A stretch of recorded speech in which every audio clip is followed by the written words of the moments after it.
नमस्कार। राजस्थान समता मंच में आपका स्वागत है। बीकानेर का संभाग,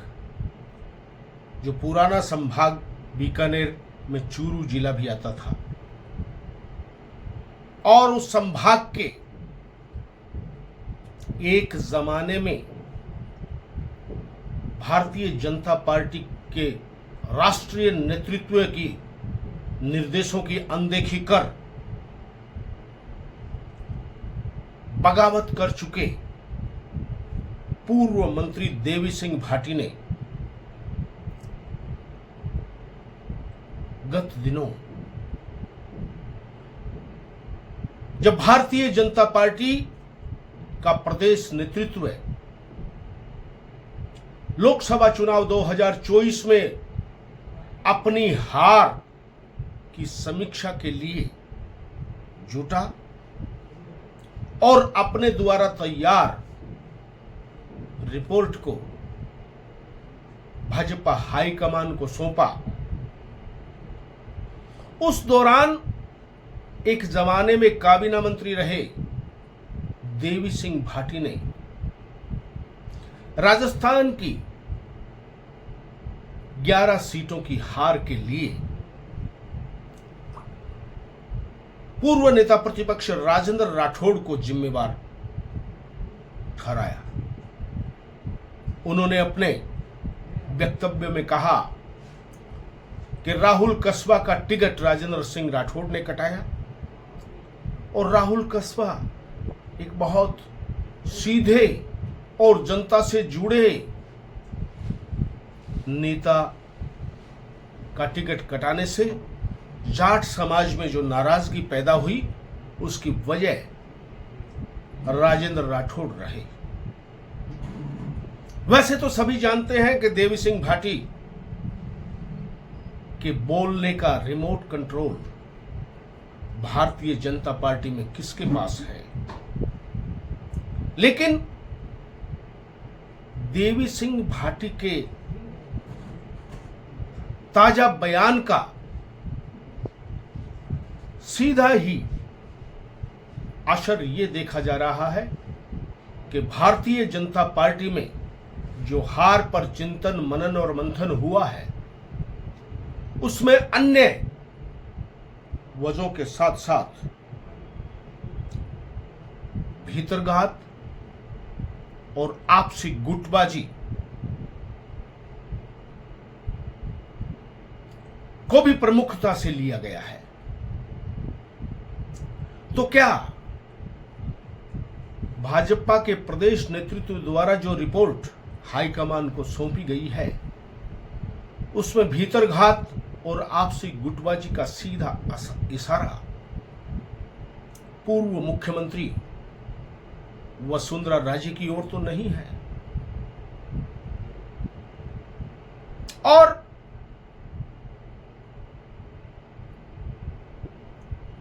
वसुंधरा राजे के इशारे पर तो देवी सिंह भाटी का बयान नहीं है, क्योंकि सभी जानते हैं कि देवी सिंह भाटी वसुंधरा राजे के इन दिनों करीबी है। विगत में भी देवी सिंह भाटी ने बीकानेर के सांसद और केंद्रीय मंत्री अर्जुन राम मेघवाल को जब 2014 में पार्टी ने प्रत्याशी बनाया था, तो बगावत कर दी थी और खुला विरोध किया था। वो अलग बात है कि 2014 की मोदी की लहर में देवी सिंह भाटी का विरोध कोई असर नहीं दिखा सका, और अर्जुन राम मेघवाल अच्छे खासे मतों से जीतकर बीकानेर के सांसद बने और केंद्र सरकार में मंत्री बने। और गत विधानसभा चुनाव से पहले अर्जुन राम मेघवाल ही भाजपा की अनुशासन समिति के वो सदस्य थे जो ये तय करने वाले थे कि किनको भाजपा में लिया जाना है और किनको नहीं लिया जाना है। वसुंधरा राजे और देवी सिंह भाटी की लाख कोशिशों के बावजूद लंबे समय तक देवी सिंह भाटी को भारतीय जनता पार्टी में पुनः आने के लिए एड़ियां रगड़नी पड़ी थी, ये अभी कोई भूला नहीं है। तो दूसरी तरफ देवी सिंह भाटी हार के लिए राजेंद्र राठौड़ को जिम्मेवार ठहरा रहे हैं और कांग्रेस के सांसद बन चुके राहुल कस्बा को सीधा जनता से जुड़ा हुआ और लोकप्रिय नेता भी बता रहे हैं। और राहुल कस्बा भी कांग्रेस के सांसद बन जाने के बावजूद सार्वजनिक रूप से ये कह रहे हैं कि राजस्थान में सबसे मजबूत और जनता से जुड़ी हुई नेता वसुंधरा राजे हैं। और उनके पुत्र दुष्यंत सिंह को मंत्री नहीं बनाए जाने को लेकर भी उन्होंने टिप्पणी की कि दुष्यंत सिंह को मंत्री नहीं बनाया जाना दुर्भाग्यजनक है। तो ये क्या इंगित करता है? इन वसुंधरा समर्थकों द्वारा क्या जो मीडिया में ये चर्चा परिचर्चा चल रही है कि लोकसभा चुनाव के परिणाम के बाद वसुंधरा राजे अपनी चालें चलेगी, तो क्या राजेंद्र राठौड़ पर देवी सिंह भाटी द्वारा हमला किया जाना उसी का परिणाम है? पहले राजेंद्र राठौड़ पर जाट समाज के नेता से हमला करवाया गया और यह एहसास करवाया गया कि चूरू की राहुल कस्बा की टिकट कटवाने में राजेंद्र राठौड़ का रोल है। तो यहां कई प्रश्न पैदा होते हैं। क्या राजेंद्र राठौड़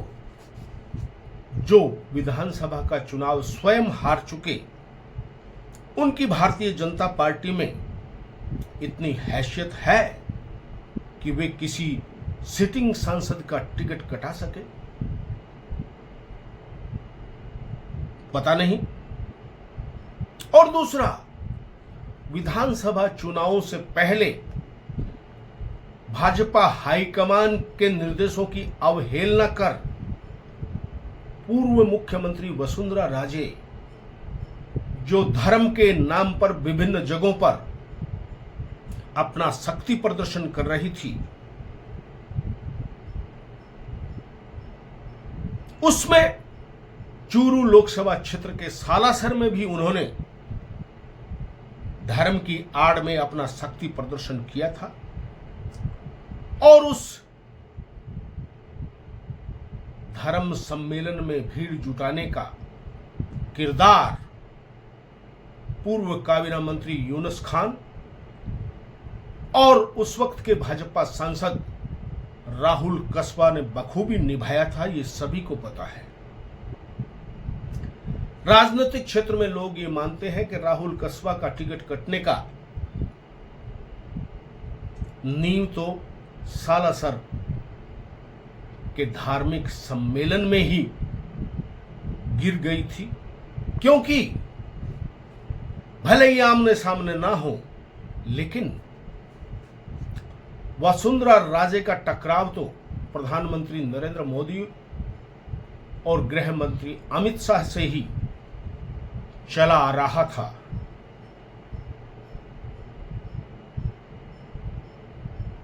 लेकिन फिर भी आरोप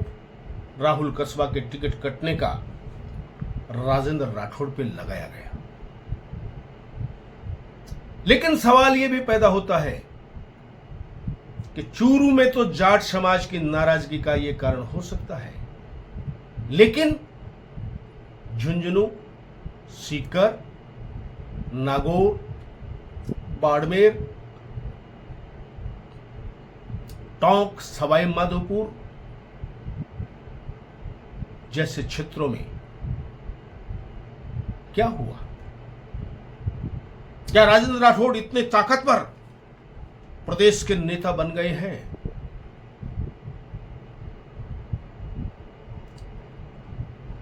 कि जाट समाज ने भारतीय जनता पार्टी को 11 संसदीय क्षेत्रों में हरा दिया? ये चिंतन और मनन योग्य बात है।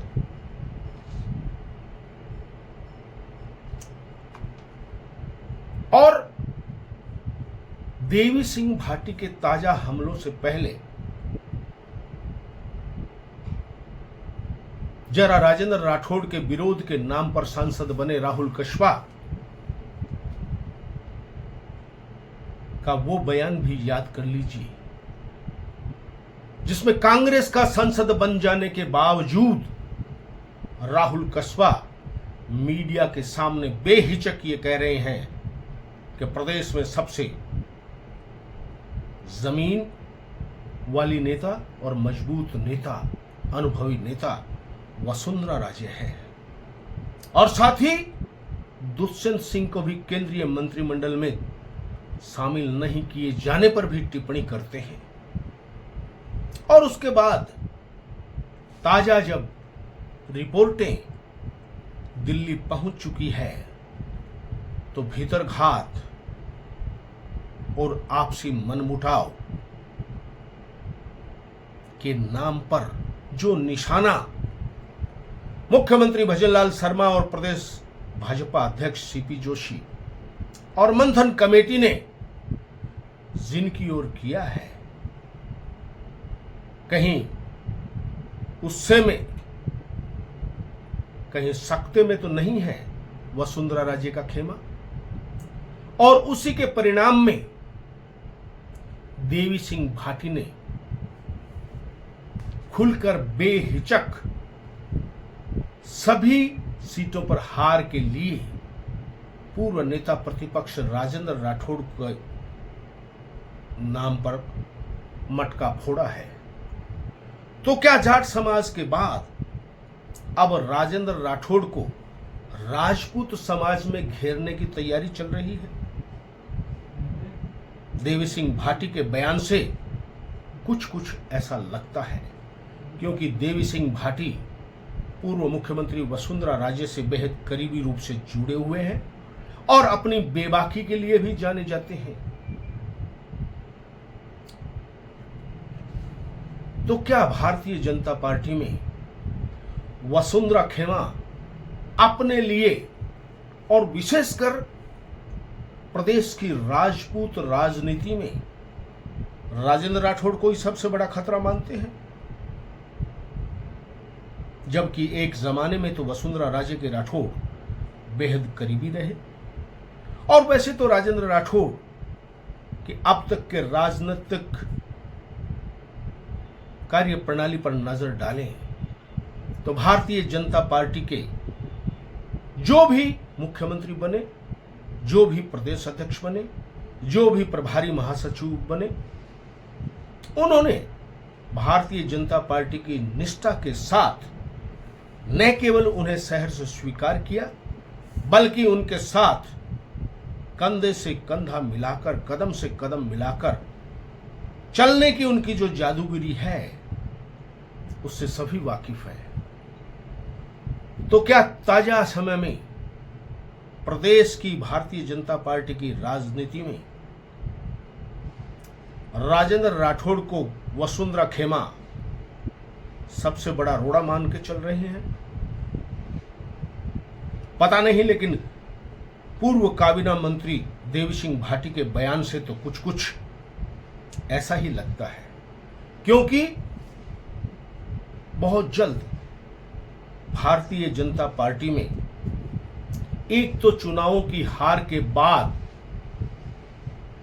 हार के लिए जिम्मेवारियां तय करनी है, दूसरा मुख्यमंत्री के पद पर भजनलाल शर्मा है। ऐसे में राजनीतिक जानकार ये भी मानते हैं कि अब भाजपा प्रदेश अध्यक्ष बदलना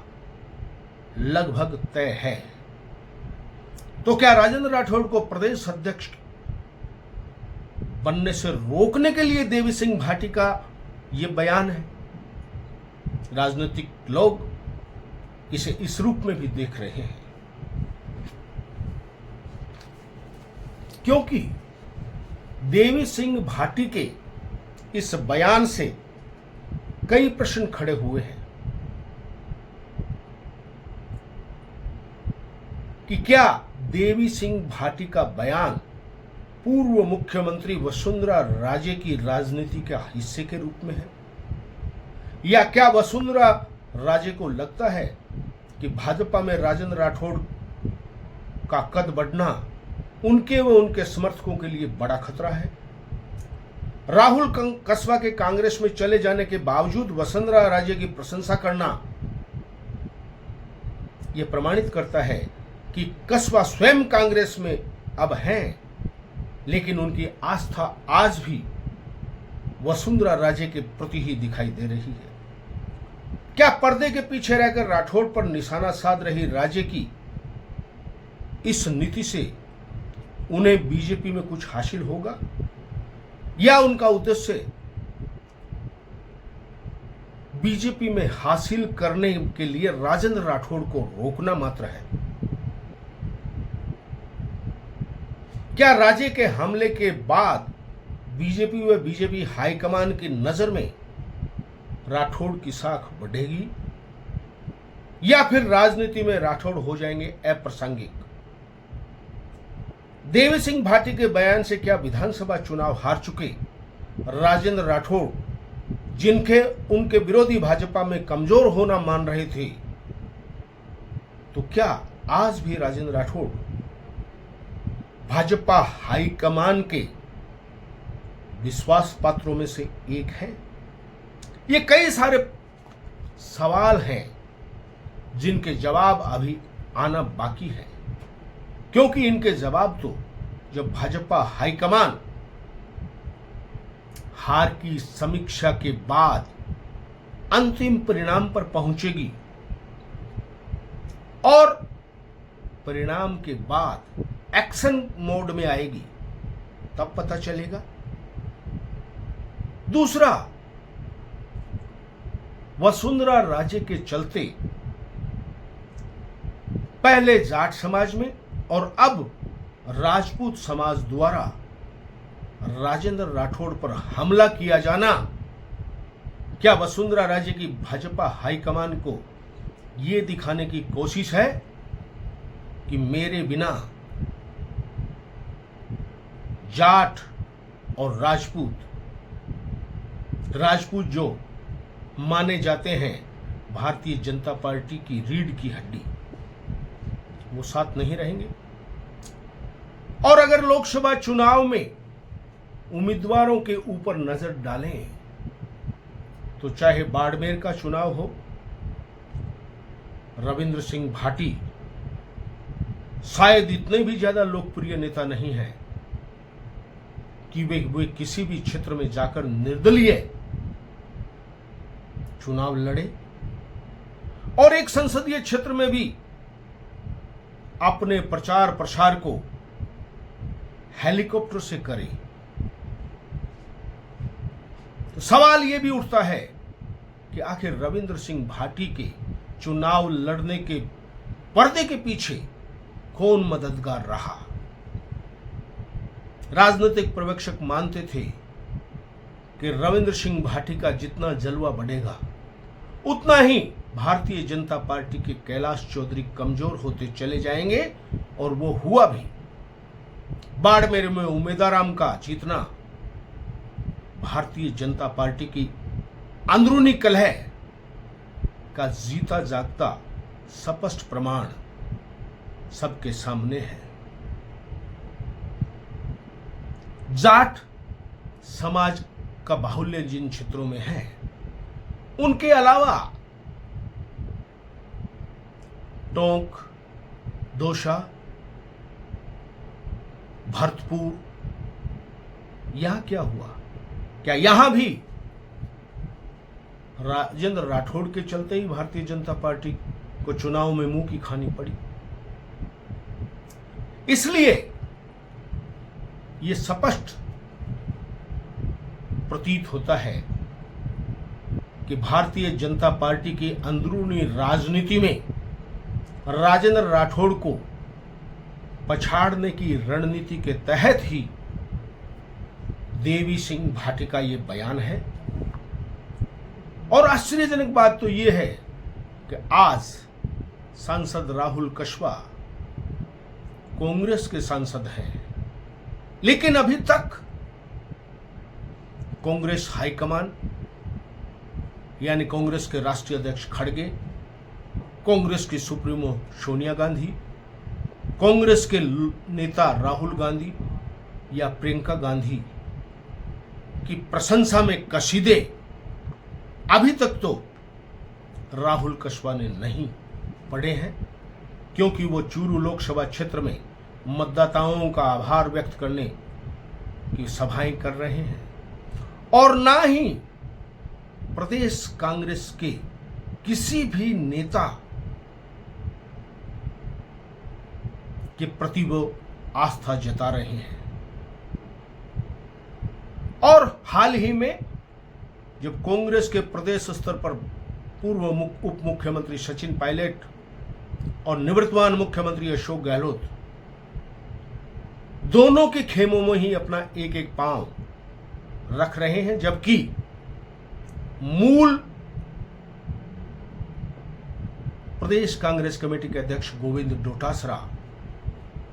के माध्यम से ही वो कांग्रेस में टिकट लाने की हैसियत में पहुंचे थे। जब कांग्रेस हाईकमान प्रदेश के नेताओं का नाम कस्वा राहुल जुबान पर लाने से हिचक रहे हैं, जबकि पूर्व मुख्यमंत्री वसुंधरा राजे और उनके पुत्र दुष्यंत सिंह को मंत्री नहीं बनाए जाने का उन्हें अफसोस है, ये आश्चर्यजनक जरूर है। और इससे धन्यवाद सभाओं में भी अभी भी अपना आक्रमण वे राठौड़ पर ही बनाए हुए हैं। तो देवी सिंह भाटी और राहुल कस्वा दोनों ही जिनकी आस्थाएं वसुंधरा राजे के प्रति हैं, अब भाजपा के प्रति तो नहीं कह सकते, क्योंकि विगत में देवी सिंह भाटी ने भी भाजपा में बगावत कर दी थी और राहुल कस्वा ने 2024 के लोकसभा चुनाव में बगावत कर दी थी। तो आस्थाएं तो इनकी भारतीय जनता पार्टी में वसुंधरा राजे के प्रति ही हो सकती है, पार्टी के प्रति कहना तो अतिशयोक्ति होगी।